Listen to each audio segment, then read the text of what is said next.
carried away. A fighting fury, we're from Tigerland. In any weather you will see us with a grin, risking head and skin.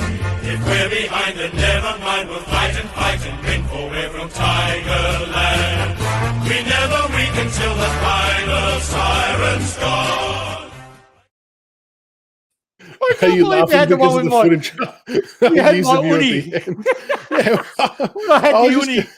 Oh, my Lord. To be fair, I was actually just seeing if I could get it to work, and I was just using random bits of footage. I'm like, no, that'll do. And I've just rolled with it. I'll get you. I'm a wog, mate. We wait 15 years down the track. That's where my revenge will happen, mate. You watch. Oh, gosh. Good evening, everybody. Hope you're all doing well. Welcome to the Round 13 Selection Table show. Look, Teeks thinks I've stitched him up, but I really was just doing trial and error. As it popped up, I thought, oh, this will be interesting. But yeah, it's the new intro. I thought we would roll it out again and see how it goes. And how are you, mate? You doing well? Yeah, doing well. I figured with the bye coming up and the good game that we had, and I really enjoyed last week. I'm able to keep at my pace and keep with my pace and not feel I've got to keep up with other stuff. So it really worked for me. So, when you texted me, I said, mate, 100%. I'll get on board. How about yourself? You well? I'm going well. Now, for those who maybe aren't aware, Tiggs has gone full ninja 4K streaming style with the camera off to the side now. He's gone full professional, so he's not looking. You inspired me. You inspired me, mate. So he is reading the chat. He's just got the camera off to the side, full Twitch streamer style. I like it. That's it. That's it. But no, make sure to like and subscribe. That's right. That's the line. That's the line. Very, very good. I've got Harley Reid. I've got my 2 bits on a Harley Reid, and I need to give you a correction because I watched the show last night. I need to give you a correction because you forgot me about Hopper and Taranto. You suggested Brock called it first. I called it. Hold on, I won't say any more. But I felt heartbroken. You didn't even mention me. That video I made about 2 days before we did our show, and I had it scheduled. Yeah, broke my heart. Broke my heart. No. Well, there was multiple people, like both of you guys, and there was maybe one other on the big footy board that were all over the Taranto and Hopper stuff. So have you got? So you've got another bit of info. I think I'm one of the rare guys that said we'll get both. We're a good chance to get both, if not both, one. But we'll definitely get. Which seemed far fetched, to be honest, at the time. I got ridiculed for it. I got spat on it by the boards. Yeah, but I remember. So you have something additional to the Harley Reid. So just before I do, but we'll do it at the end of the show. Oh, you'll do it at the end of the show. All right, we'll keep people on the hook. Well played. I'm a YouTuber, so I've got to do this. Keep them going. Oh, but I have. I've checked up on what Grok said. Grok's generally spot on. CB17 sometimes comes up with unique nuggets. But no, I checked up with my mate who you would know because you know what he does. Yeah. And we'll go there because I've got something. Well, I can sort of add it, but I sort of can't. But anyway, we'll do that part at the end. The game against the Giants. Now, we did get. I don't know if you saw Monday night show. We did play your video message. It looked like you're under witness protection scheme. Oh, you know what it is? Maybe someone can help me. I think you were right. It was no. I reckon what your thing was spot on. It was because the phone compressed it. Yeah, so it's this bloody phone. I got the latest Samsung, right? I upgraded to this. I love the phone, but apparently it limits the photo the video I can send. I don't know how to turn that limit off. That's all right. But no, so the Giants game of the weekend, I'm taking you were very impressed by, including one Thomas Sims. Oh, mate, Sims for me. I've always had raps on this kid, particularly as a junior. He reminds me. Remember, we'll talk about last week's show where I mentioned about Ryan and what I was disappointed he didn't have a weapon, right? He had elite tap out. He could take the odd mark, but he wasn't consistent at it. Sims has the weapon. He's a good tap ruckman for his size as a second ruck, but he can mark the football contested and he can do it regularly. He's the type of guy you can kick it down the line and he will be there to be able to take that to contested grab. As he builds his tank, he'll be able to go to forward and back like Brendan Gale used to do. He was able to read the game and be able to go. And we've got Nank that can do it. If we can get the second ruck to be able to do it as well while we've got Nank on the park. Yeah. Because he's not going to be second ruck long. Because Nank's probably got 3 years left in him, 4 years if we can stretch it out. that's the time window to make Sims our first ruck. Agreed. And then we've got to get the development under him. But that's why I think this draft we'll keep one of our first rounders and go for the best ruck we can. That's available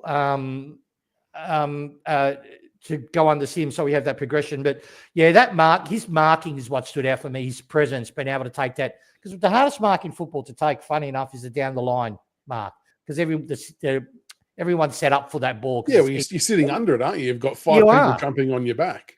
And he often marked it. And I was really proud of the boy. Really proud. And he did it at both ends too. Like he was in the leading lanes up forward to receive passes inside 50. And he was also floating back, like what we're used to seeing Nank do, funnily enough, and taking intercept marks down there as well. And you just can't help but wonder what that type of game does for his confidence level. I mean, 7 marks, 3 of them intercept marks, contested marks, sorry.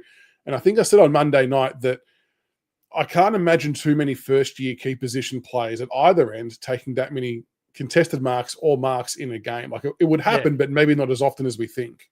Yeah, exactly. The thing I liked about him too, which goes unnoticed to a lot of people, but I see it, he didn't crack the sads. Like Ryan or Lynch does it if you're the contested marker, you're that linchpin to take the link-up mark and you get smashed or someone infringes against you. You can crack the sads and plead to the ump and all this sort of stuff. He doesn't do it. If he doesn't mark the ball, he straight away just focused on the ball in that contest, and then he carries on. He's very disciplined, which you can't train. That's instinctively who you are. So I'm really proud of him. He's going to be our first. He's going to go from our second runner to our number 1 ruck, and our future as well, particularly in the centre square. Yeah, I agree. And I think we mentioned the other week that EJ and I spoke about this off air as well, that we drafted Sims as a ruck forward, not a forward ruck. And the player we kind of ended up, because EJ actually grew up, or Sims grew up in EJ's area. So EJ knows him football-wise quite well. And the comparison that we kind of ended up landing on was a more aggressive version of Tim English. Not at all saying he's going to get to maybe the player level of Tim English, but in terms of the mobility around the ground, being able to mark and actually have other weapons other than just tapping the ball. You know, he reminds me of, you mentioned Tim English, he's a bigger Everett, Spider Everett. Yeah, he's got that aggro. He's got that aggro about him.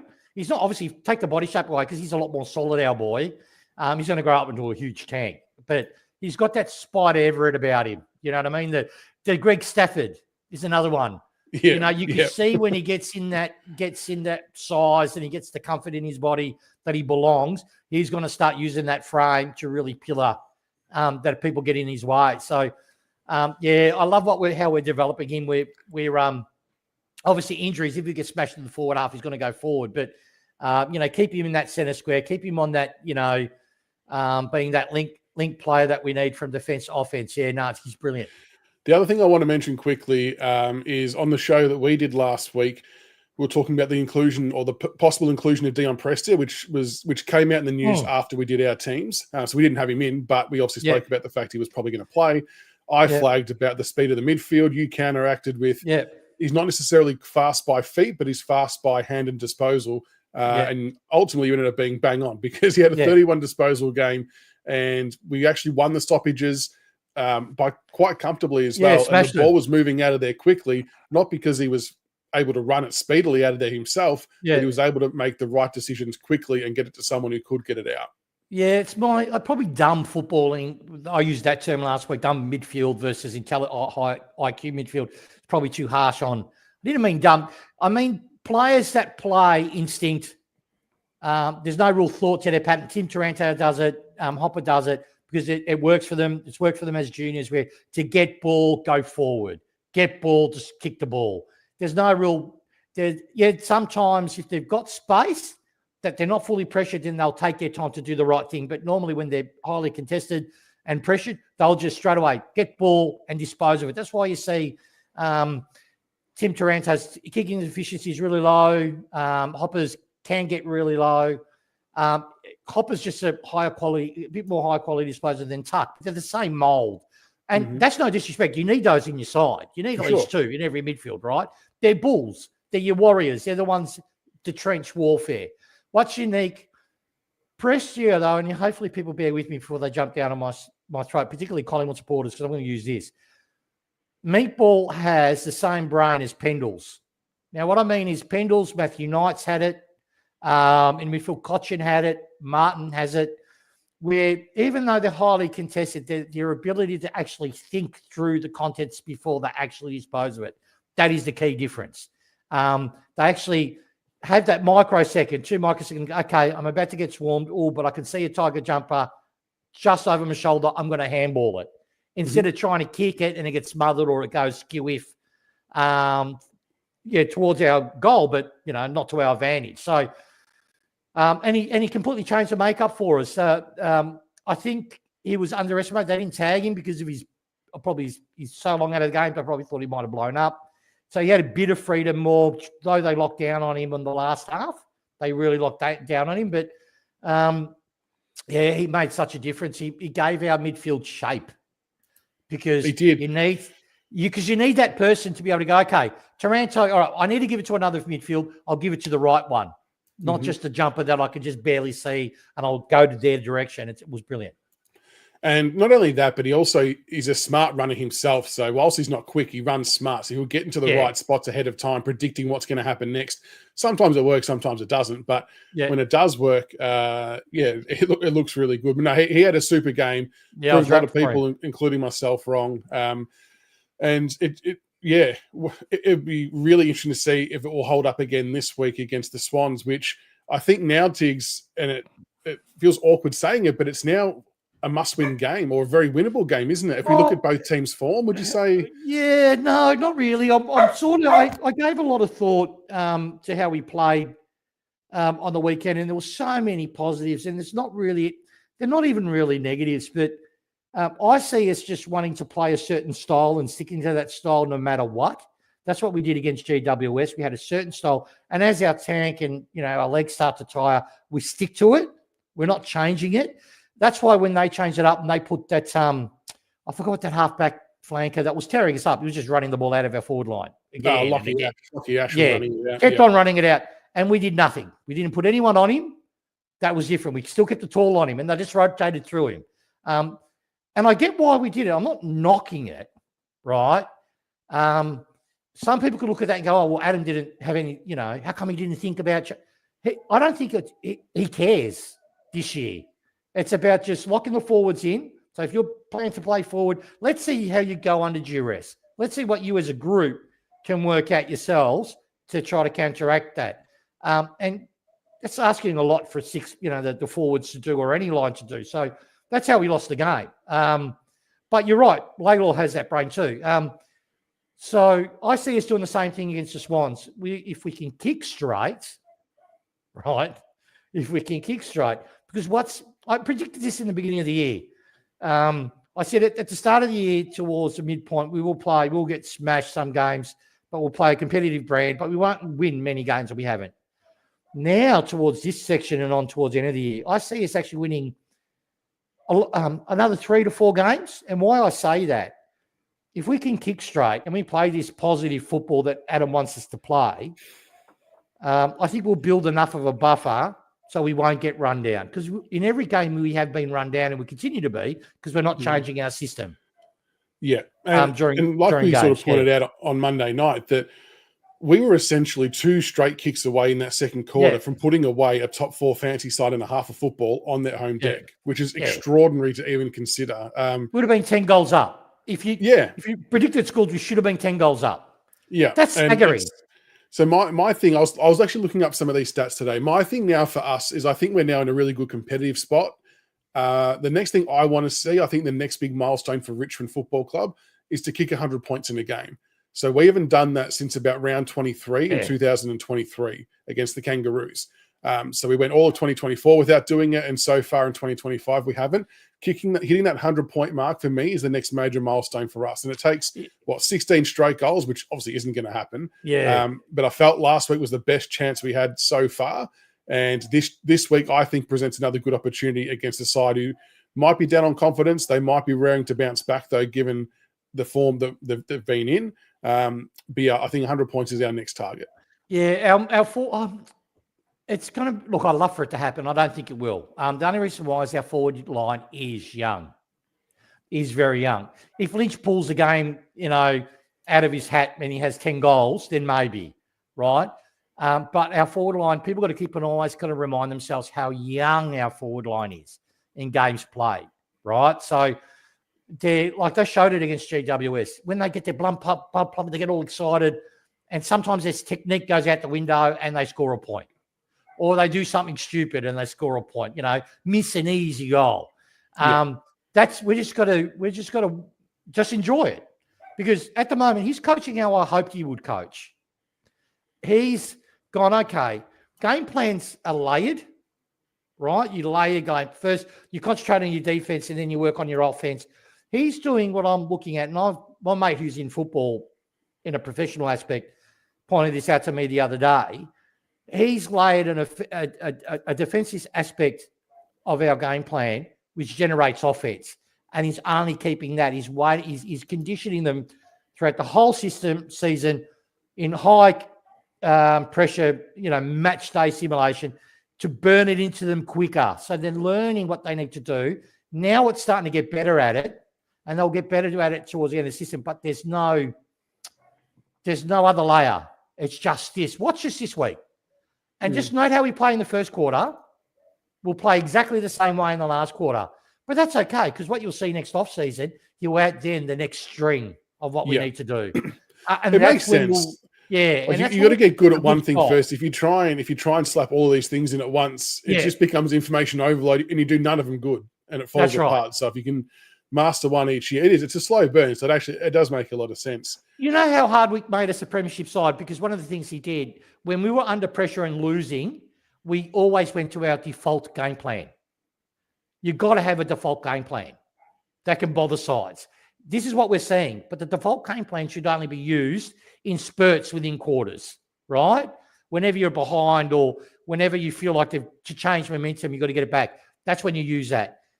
We're using it every single period of the game. That's why it's getting easily coached through, but it's keeping us in games. So it's showing what he's done, and I'll give him credit.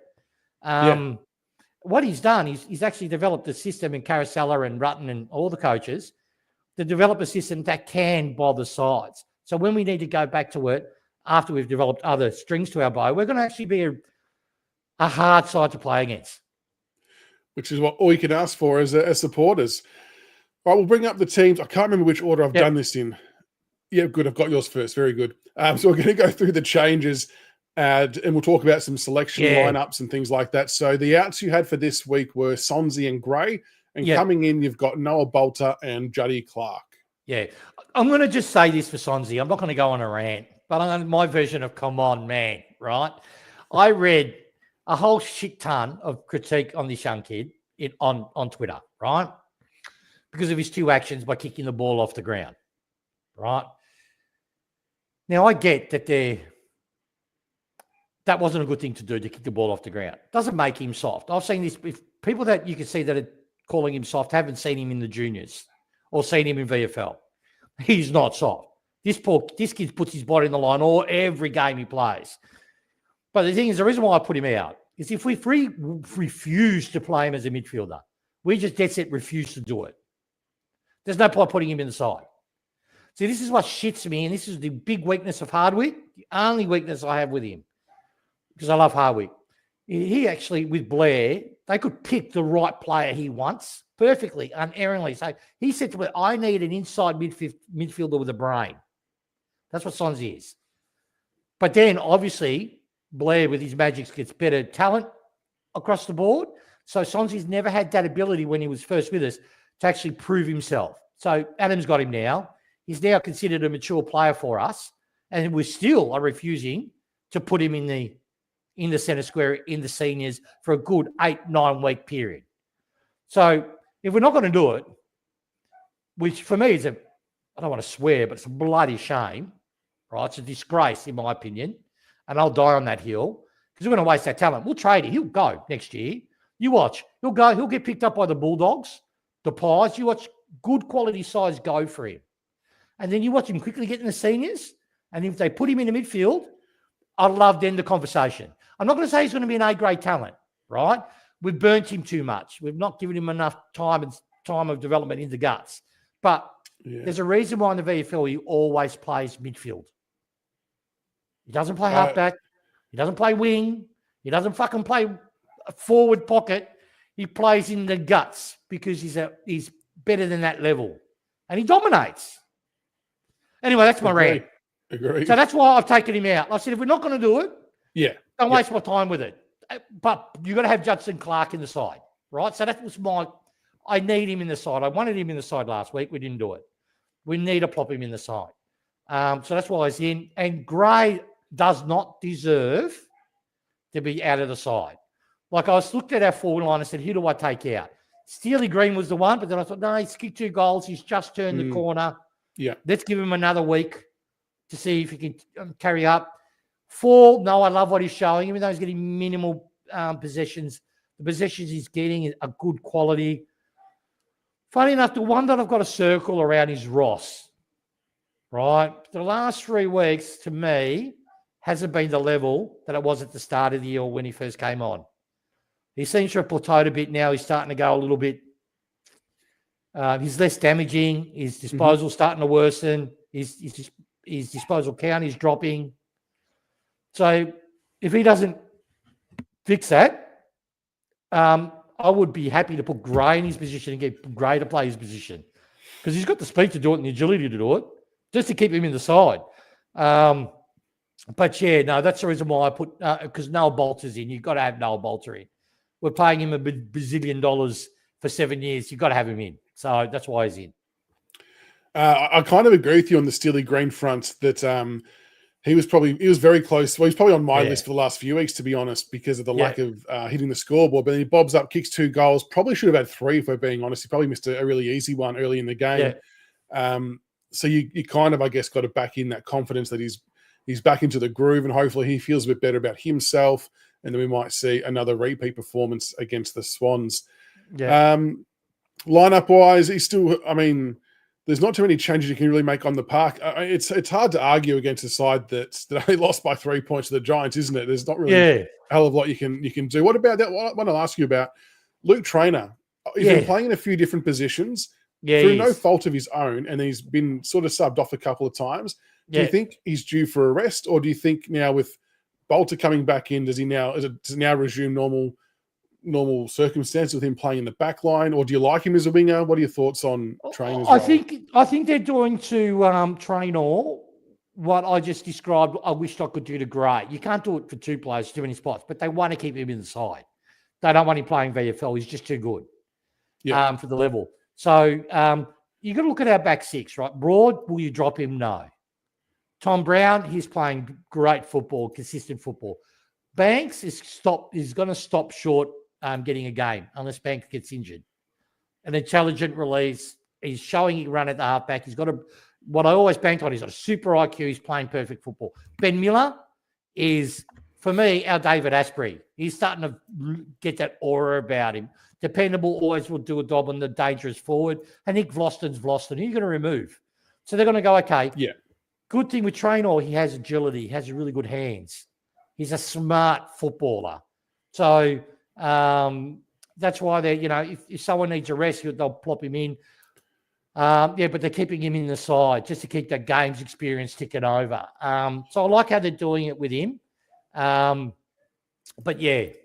I'm with you, Tiggs, and his. I really actually liked the look of him on the wing. And even when we drafted him, I actually said that I could see him being an actual wingman kind of before knowing that Hugo and Banks and Juddy Clark were going to maybe do their things. Yeah. But Traynor did play on the wing during various stages of his junior football. He played all 3 parts of the ground. So it's not unfamiliar to him.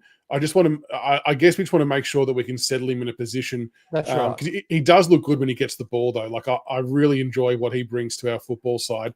And I just want to quickly mention again, your man, Ben Miller, to keep Jesse Hogan scoreless, far be it goalless, for the first time in 42 games. I know I pumped him up on the Monday night show, but he deserves another pump up because that is an extraordinary effort. And for anyone wondering, Ben Miller's going nowhere anytime soon. No. People was funny when we first got him and he played his first, I think, 20 games. And people called me an idiot. So I said, no. This kid's going to be a 200-game player for us. I'm not saying I'm Nostradamus, but with Ben Miller, it's very rare to get that body shape with the as a utility, and he's got neat skills. But he's grown. He's grown into a backman. He's now settled in the back line. He's been coached by, the really good quality players around him. And now he's starting to bear that fruit. And, Hogan was one of the most informed forwards in the competition. Yep. He was getting clean supplied. What was really happy for me to see is in that last quarter when we're getting absolutely dominated. Absolutely dominated. I thought, what's the Geelong force on my brain? Geelong, I could see Cameron. Cameron, when they played against West Coast did really well till the last quarter, got crushed, and Cameron got off the chain and started kicking. Yeah, you thought that was going to happen? I thought that was going to happen, but it didn't. Why? Because Ben Miller's that quality of a defender, was able to keep focused, switched on, without any real support, and actually do the job. He was super. He was super. And he'll continue to be. As a bit of a side conversation, so I'll get you to do this exercise as well. You're the last one I'm going to speak to. I'm getting the whole cast to do their round 1 2026 best 22. Now, not right now, because I'm putting it together for a future show. Yeah. But on the Ben Miller front, I actually didn't have him in my initial side, and neither did one other. And I have to go back and think about it. I changed mine. Like, no, got to have him in. Yeah, we can't not play him. We can't not play him. So something interesting there. JW, this is an interesting question. What are your thoughts on Dermy's comments on Trainer saying he's always looking for the free kick? The first thing I'll say about Dermy, he also, and this isn't a shot at you, Jay, you're just putting the question through. Dermy also said that Dustin Martin was a waddler. And look how that turned out. I can kind of, there's been a couple of times where he's maybe exaggerated. I don't want to say he's looking for or milking it just yet. I would like to see less of. I think there's a little bit in what that comment says from Dermy. And for all players, there's no need to try and milk it. If it's there, it's there. But I reckon I love Trader when he does it, because every team has one. Every team. Grimes copped it. Every team. He's a smart footballer. If you're going to push him, and you shouldn't push him in the back, and clearly push him, he will try to accentuate to get the ball back for his side. There's no harm in that. What he doesn't do is fake. He doesn't do it. Hopefully this makes sense. He doesn't do it when the ball is live. Like, so what I mean is, if he has a genuine attempt to actually get the ball, he doesn't fake that free, right? Yeah. So he doesn't jump forward. Like, he's not a Lloyd who used to quit trying to contest the ball. He would just catapult himself forward and miss the contest. He doesn't do that. But what Trainer will do is, if he knows he can't get the ball, or he can feel illegal contact, he will accentuate it. And that's just smart football. And it doesn't happen with every contest, or if someone does a stupid thing, he will show it. I reckon he must mouth off a little bit on the field too, because teams seem to go after him. I reckon he likes to chat out there too, which I love. I love it. And well, at this stage, he can back it up a bit too. So I love it. I loved last week where there was I think it was in the second quarter when we were missing all the goals, and he was getting lippy. And then we managed to kick one, our only one, and he started lipping he started being lippy. And that's just brilliant, because, he's waiting for them to retaliate and hopefully get another shot on goal. So, but can we talk about Lynch? I tweeted during the game, GWS's tactic in defending Lynch was just illegally to push him. Every contest, illegally. That should be penalised, but they got away with it. I think he only got 3 free kicks, which is a record for Lynch, right? He doesn't get free kicks because they saw it 3 times. But I couldn't believe it. I was gobsmacked. They were literally pushing him in the back. Every contest, pushing him in the back. And he didn't get one. Not to mention the Taranto hold on the wing at the end. That one. But not an umpire bash. But what I'm saying, that's why I love Traynor. Yeah. Because if we can get some of those, they can make a difference. So good on 100%. The kid. Yeah, good on the kid. All right, I'll pop up. Oh, I did it inadvertently. There you go. There's my team for the week. Now, I've gone a little bit controversial. I've really put some thought into this. And I'm also knowing that a lot of it won't agree with me, but just hear me out. Yeah. So I've gone Smith out. And look, he hasn't done a lot wrong, but I didn't want to drop Trainer. Yeah. And so JD Clark to come in. He had 27 possessions, 2 goals in the VFL. 2 weeks in a row, he's had 2 really good games. He's got to come in. And I've gone Jonty Fall out for Jacob Blight, and I've kept Campbell Gray in and moved him forward, because Campbell Gray hasn't done anything wrong. And he was actually drafted to us in the mid-season draft as a fourth from Essendon. Marley, relax. I know you're excited about my changes, but just calm down. Oh, will Fall offer more than Gray? Will Gray offer more than 4 years?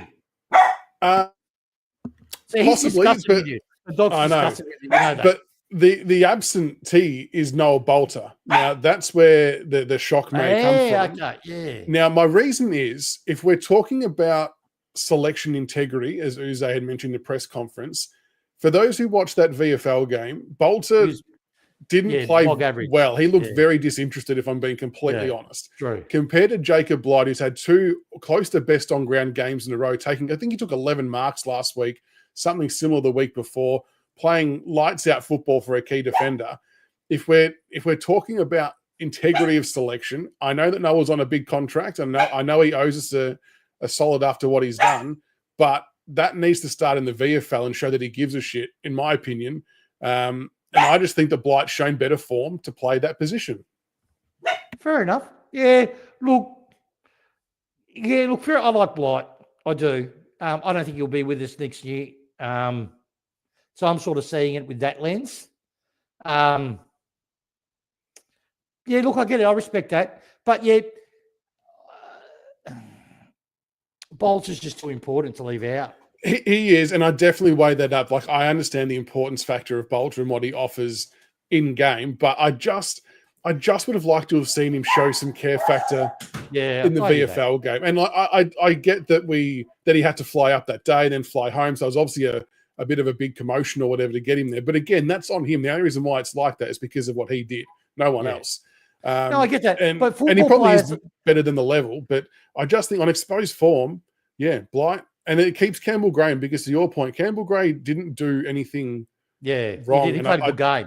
And Jonty Fall hasn't done a lot wrong either, so I'm probably being a bit harsh on him. I'm starting to worry if he's maybe tiring a little bit, which is fine. Like, that's okay. But what amazes me, get your opinion on Fall. I've never seen a guy his size be so quick in the first 5 steps.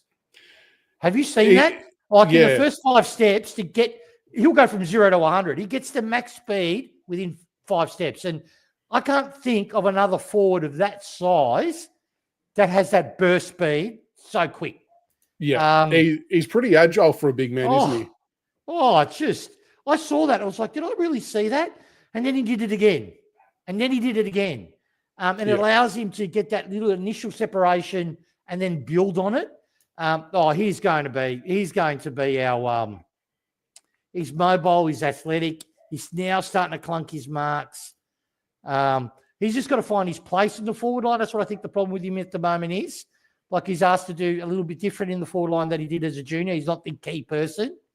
Yeah. So he's just trying to, he's trying to play in the pocket, and he's trying to learn it. But mate, when he wants to lead and they actually kick to him, he can get that space more than anyone I see. So I would be playing a big play for the future. And that's why I feel bad leaving him out. But my only other rationale as well is that Blight and Campbell Gray could interchange. So if for whatever reason there was a better matchup down back for Campbell Gray I don't know why, but just in case. But to your point though, Jonty Fall, I think Eon's lists it best. Fall has a very high ceiling. I think that is the best terminology to go with. Yeah, he's a competitive animal. The highest in the list. I like him, but like I said, my heart of hearts, I expect Bolter to come back in. I don't expect him to go down my path, but if it was me doing it, I'd go down the selection integrity path and make him actually play a good game. But the only reason I would not do that is because he won't stay there. That's the only reason why I wouldn't do it, because you've got to keep in mind we've got Armstrong coming back. We've got other key forwards coming back. So it's funny. We're a bottom 4 side, technically, but we've got such quality talent, it's hard to squeeze them all in. It's weird, isn't it? It is. And it's only going to get worse in like 3 or 4 weeks' time. Like we've actually got genuine selection headaches. And we're just waiting for them to develop and grow into their roles. But exactly. You need to give them it's a fight to give them the game time to be able to get that experience. It's a really fascinating situation. I mean, you look at the players coming back. I'm keen to get your thoughts on this player, but Josh Gibcus is, I know he's 5-6 weeks away. He'll start playing some VFL. I reckon can't he'll wait. play the last 2 or 3 games in the AFL, form permitting. Yeah.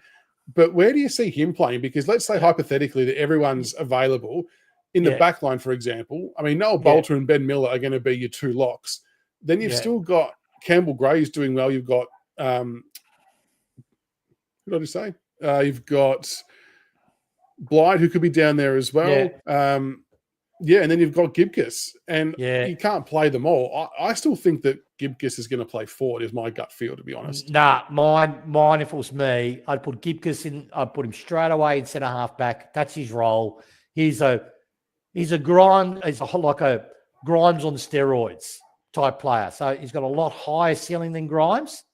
That's no disrespect. Grimes was the champion for us, but he's an elite talent, this kid, right? And this is holding his knees, which I pray hold up. His knees hold up, get as many games into him because of this. The knees stop his development. Put him in, play him every single game, play him in centre half back. That is your role. If it means you have to drop a Banks or a Brown, or because you can't drop Broad, you can't drop Vlosten, you can't drop Bolter, because that Bolter Gibcus, if you remember, before Gibcus got hurt, that was going to be our key pillar in defence. 2, they can take a tall, they can take a medium, they can rebound, they can intercept mark, and we've got 2 of them, right? It's going to be interesting to see how we make them fit.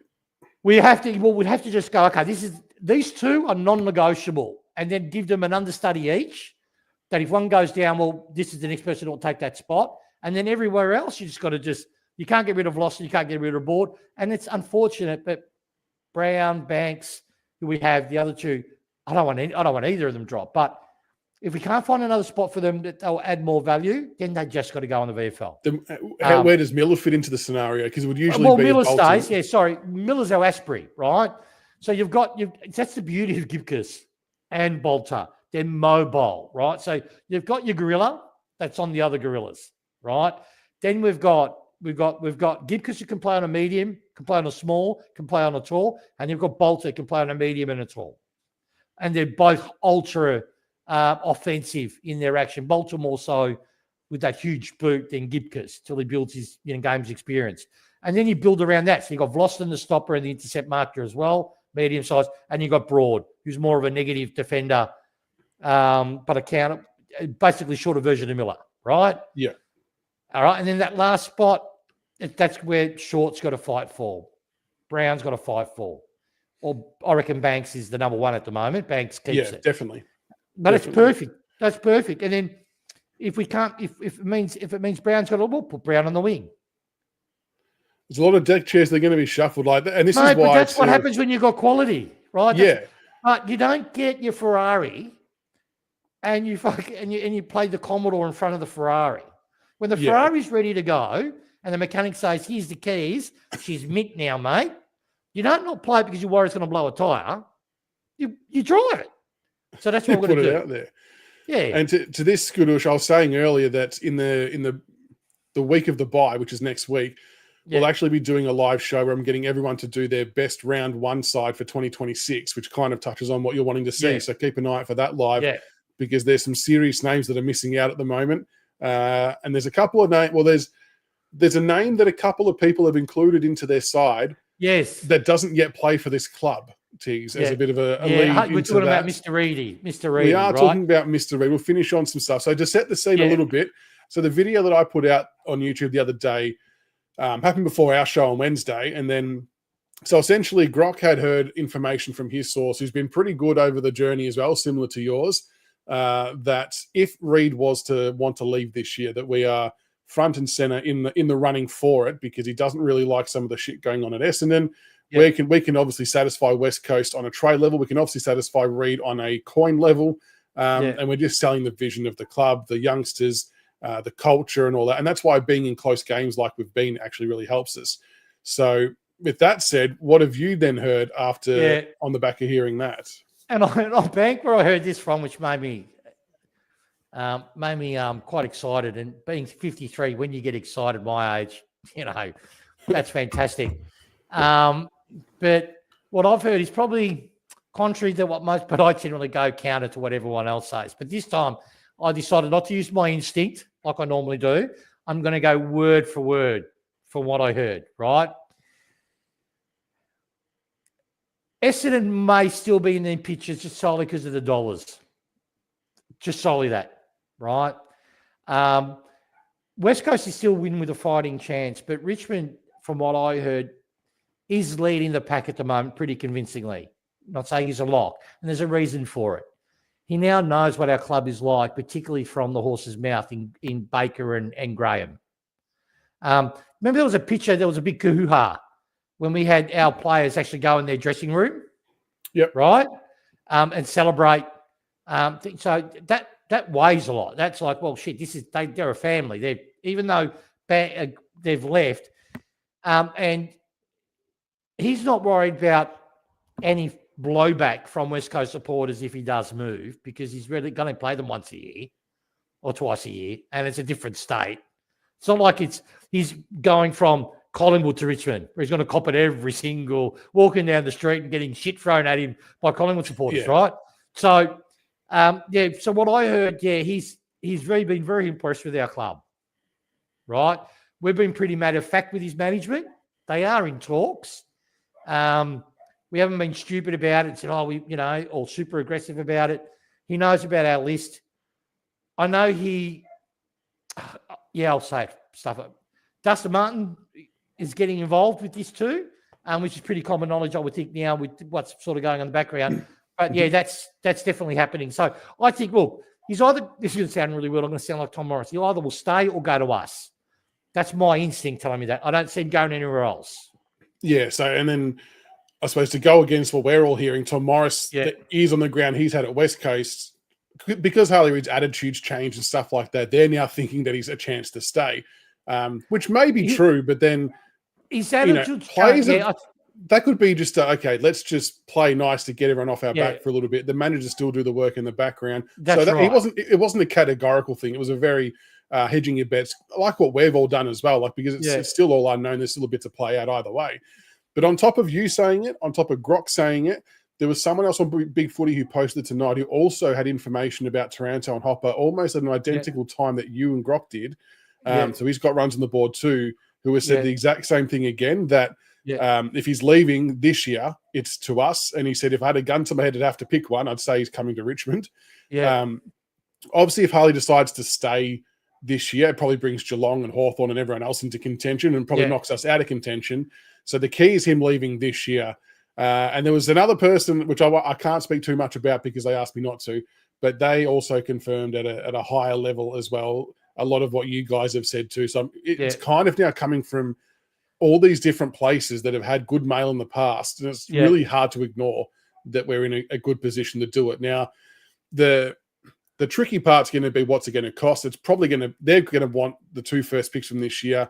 As it sits right now, I'd be okay doing it. I wouldn't care doing it, to be honest. Even if I had to, I wouldn't care doing it. I think we're going, my real strong belief is first rounder this year with Blight. So it'll be our highest top first rounder. So first rounder with Blight, second year first rounder as well. So they'll get the future first for next year. And I believe it might even be the following year's first rounder, but with another coming back. I think if it gets to crunch the shove, right?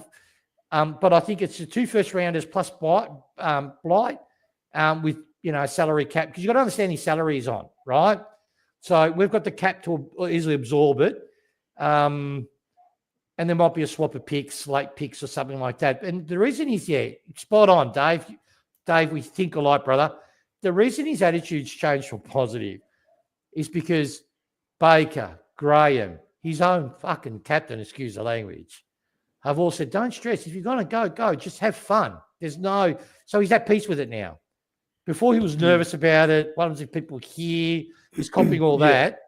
Now he's at peace. He's just at peace with it. So I still believe he'll get, for me, I still believe it will happen this year because this year's his currency is the highest. Next year it won't be. And that's the thing, isn't it? If you're West Coast, they'll do it. And you know that they want him. If you know that he wants to leave at some point in time in the near future, you are pushing him this year to get the best value. Because if they wait next year, so to your point, Johnny, to kind of answer your question as well, the Cats would love him, I think, from what I hear, but they can't facilitate it this year. They've only got They pick can't. 14.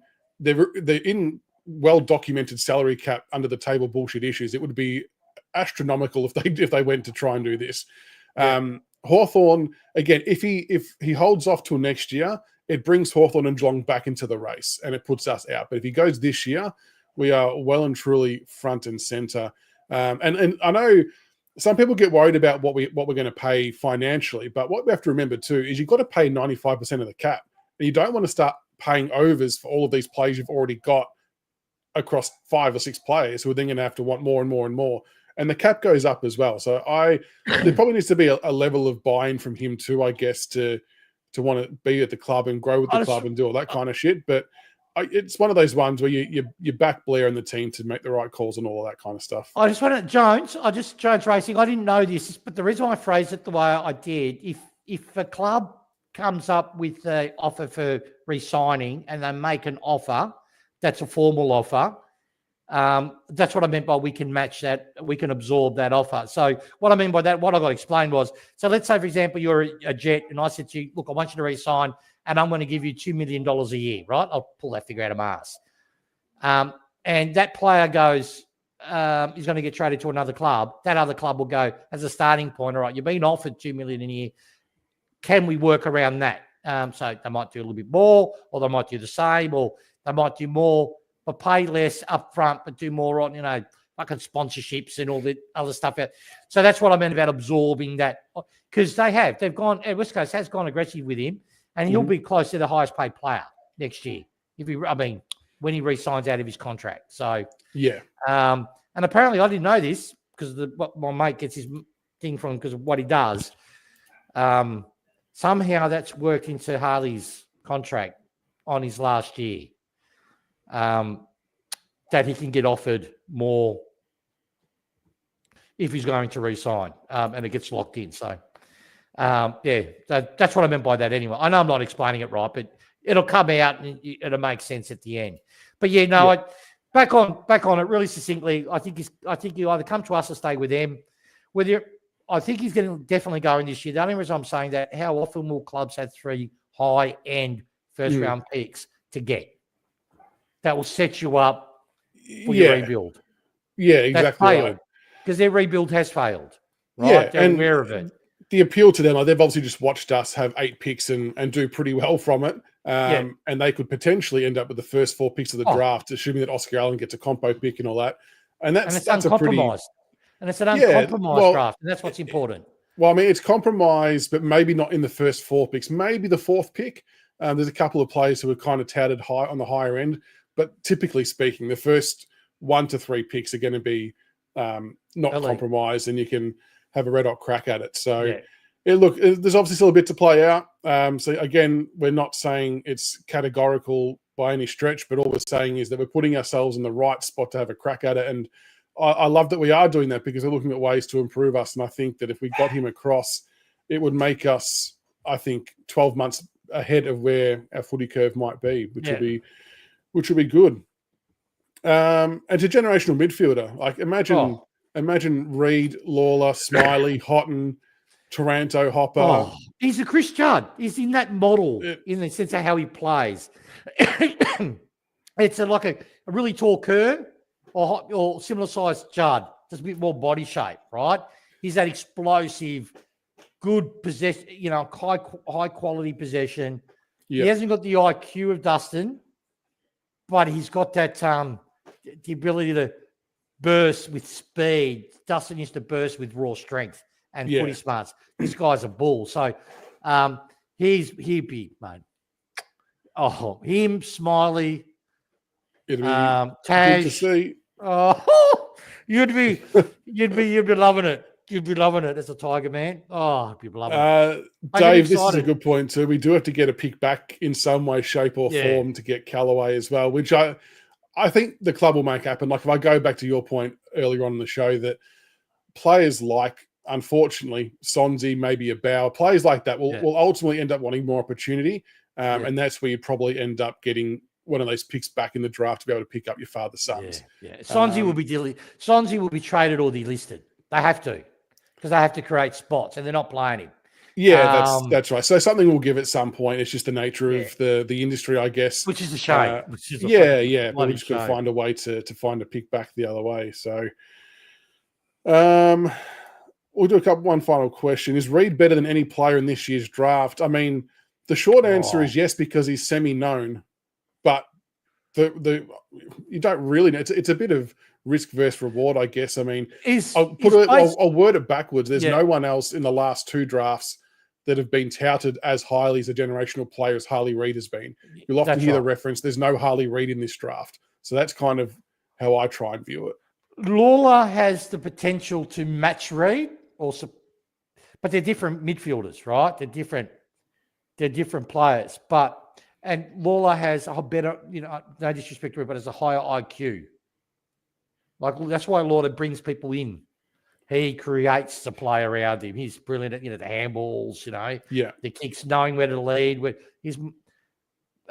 Because he's tank shit, let's be honest. But he's such a good quality player. He knows, okay, I can't, fat guys cheat on the football field better than anybody because they know where to go without the least amount of effort to get there. They know how to do it. They cheat on the field. That's what he does because he's only had one preseason. That's no slight on him. He's only had one preseason. After he's second or third, that's when you watch him explode.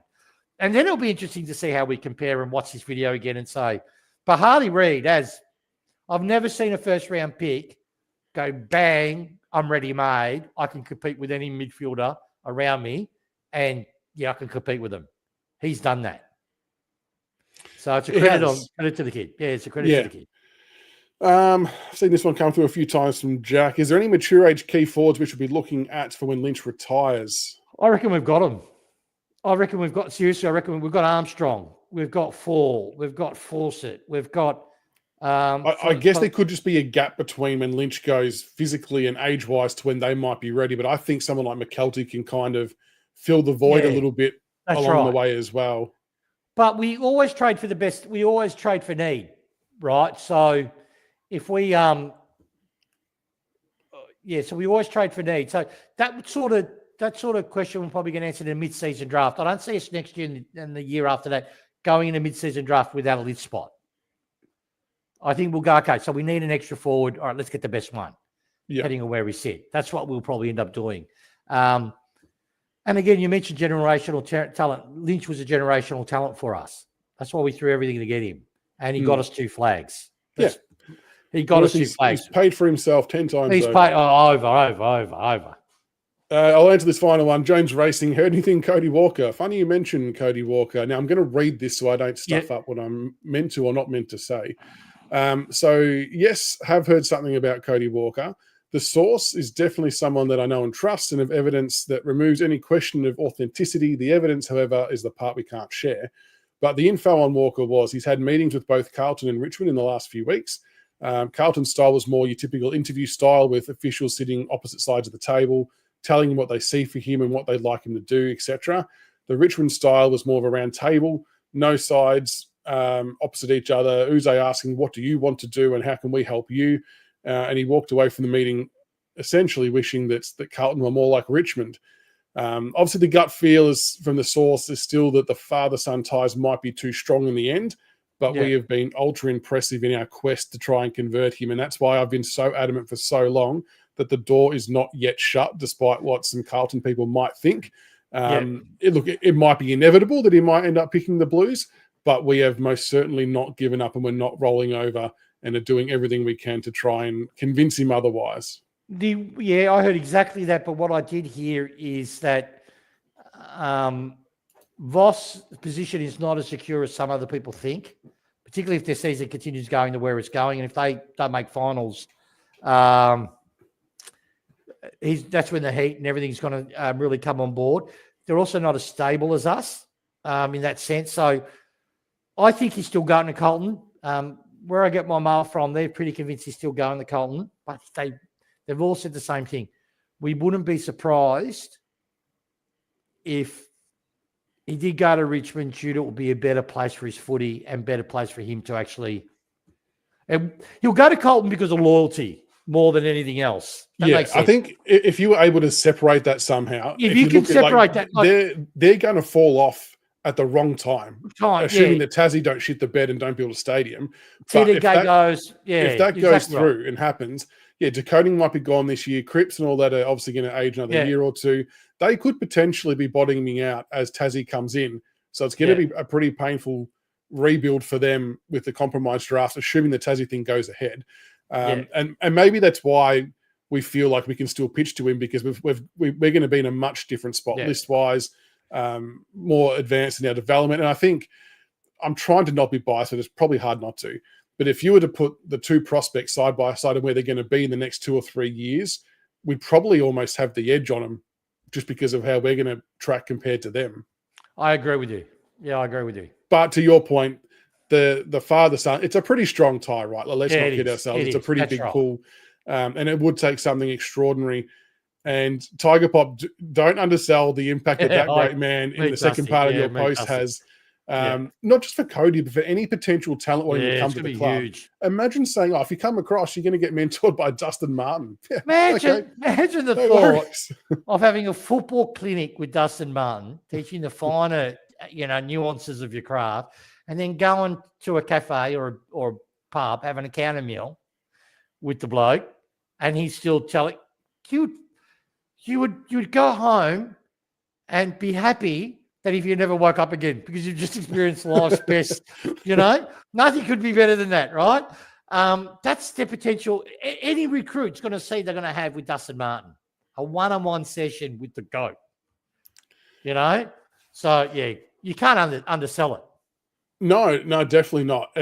Look at Cochin's affected with Brisbane. Yeah. That's what I mean, but that's on steroids. That's the difference, multiple, 3-time, should have been 4-time premiership players. And what I loved was in Uze's presser last week when he was getting asked about Dusty was how confident he was about the confidence levels of Dusty when it come to line meetings and coaching and all that. Like he said, he was just through the roof. Like he would hate to be on the press conference stage having to talk to the media, but behind closed doors, talking to his teammates, guiding, directing, leading, has it in spades. And that's probably the Dusty that we never really heard or knew about too much outside the four walls, but they obviously always spoke about it at various stages. So it's a pretty exciting prospect to have Dusty back through the doors, to be honest. Like to see him in the rooms. I know he was there for Camden's 200th and things like that, but bloody excited to see him in and around the club. And if he's back as a mentor, that is going to be very enticing for a lot of people whilst he's at the club. That's going to be awesome. So, well, that's a wrap for the round 13 team selection. I know we got a bit sidetracked at the end there, but it's always fun to talk trade stuff and good to get some further confirmation, especially in the Harley Reid space. It's going to be a fascinating watch. I think what's the usual guides? If nothing's done by end of August, if there's no if you haven't heard by if you haven't heard by end of August, leading into finals, if you still haven't heard, Does it make it any different that he doesn't have to say anything because he's still contracted for another year to West Coast? Like, would there be any need for him to come out and state it that early? It might be later. But what you generally find is at break, if he's getting linked to another club and it's going to happen, then the managers they'll leak it. Why they leak it? So they get the shock out of the way. So people at West Coast can vent, and while he's still on the list playing, they have that period of mourning. And then they don't like, person just shocks the media and walks out the door type of thing, scenario going on. But it'd be interesting. I think he'll go. I think he's made up his mind. My worry is Essendon. I know people are discounting them because they're a mess, but their money I heard was like shit. Just play that through the roof. Play that one contract and retire from football. What, as a 28-year-old, you could retire as, and you never have to work the rest of your life again. Yeah, right. I mean, because I don't know his character, you see, so that's why I'm a little bit blind by that. But, if he's got the thing like Dusty had, I want to be the best footballer, get the most success I can, and really, if he's that type of mentality, then I could see him leaving and coming to us. Because he doesn't fit he doesn't fit Perth. The bubble, the club. Yeah. But still a bit to play out in that space, so we'll keep a close eye on it. And as soon as anyone else gets more info to hand, we'll definitely let everyone know all about it, because it's going to be a fascinating one to track. But He did look good in the yellow and black jumper last week, didn't he, playing for West Coast? That was actually a really nice Guernsey. It was a really good one. It was a really nice one. It was really, I reckon, inspired by Baker and Gray, so they can actually play themselves. Bit of a throwback. But, yeah. So that is a wrap for tonight. Thanks to everybody for tuning in. Appreciate everyone's love and support. Make sure you follow, subscribe, like on Facebook, Twitter, YouTube, the works. Tiggs, thanks for jumping on again, mate. No problems. Honour, mate. Honour. Again, you smashed it talking about the club. Absolutely knocked it out of the park, mate. So it's great. Very good to have you back on. And we've got Behind Frenemy Lines tomorrow night. So I'll do that as a live because I think it usually comes through quality-wise a bit better than if I record it for some bizarre reason. And there'll be other videos dropping during the week. And then obviously got the big game against the Swannies on Saturday. So what's your final tip, including margin, for the Swans game, Tiggs? What are you going with? I actually, I'm going to sound like I've just contradicted myself. I actually think we'll get up by about 12 points. We'll get up by 12 points? Yeah, I've got a feeling we'll get up by 12 points. I rate the Swans. I rate their coach, funny enough. He's trying to change. He's trying to progress their game plan a bit, and that it always takes a season to do that. So I think we might be able to, if we can get it in there clean, we're going to be too tall for the defenders, and we might actually expose them. So, and our midfield with Hopper, Taranto, and Prestia is really exciting. And I think they actually will, beat theirs. So the only danger we've got is they can get us on speed on the turnover. So we're just going to be smart with that. Yeah, they've got Blakey down back and Warner. They've got some good pace, Heaney. But they've just all been in such bad form. And that's right. I feel like it's very similar to the Essendon game where they've had the ultra shit week the week before they're going to play us. So they're going to be breathing fire and wanting redemption. And they'll have this game penciled in as a game that they can win, like what Essendon did. And we should have it equally as penciled in as a game that we should win. Yeah. It would just be nice. It would be nice to go into the bye with that one final win, just a bit of reward for effort. And the thing is, I love the way we're playing, and I get why our coaches are coaching that way. One layered game plan, no other method or system underneath it. But it gives opposition. Every team that plays us knows, forget the scoreboard, you're playing the Tigers, we can run them down. Every team knows that. Because every game we've played, I think we've won one last quarter or two for the whole year. So, and they've been in wins. So that's the thing. If the Swans are with us by about 20 points in the third and have a little bit of a tail up, and we're still kicking shit, right, which bad kicking is bad football, they'll beat us. Yeah. And it meant to be a bit wet as well. Yeah. A few people referencing the Sam Lloyd PTSD shot after the siren. Well played. Yeah. That was a very good moment in time, that one. But yeah, interesting. I think the Tigers will win by, I'm going to say 17 to 20 points. But good man. Just get the 4 points. Kick straight, crack in hard, get the 4 points, and then go to the bye and kick the feet up for a week. So that's it. Exactly. Like I said, guys, for the bye week, we will be doing some shows. We'll still do a Monday night mid-season review. Wednesday night, I want to get everyone on to do their round 1 2026 best 22, and we'll also talk about some possible delistings as well. And there'll be a few other videos that are going to go up that'll have some fan interaction as well with you guys sending in your video footage of some answers to questions too. So we'll pop some bits and pieces up along the way. But have a great night, everybody, and until next time, go Tigers. I love that.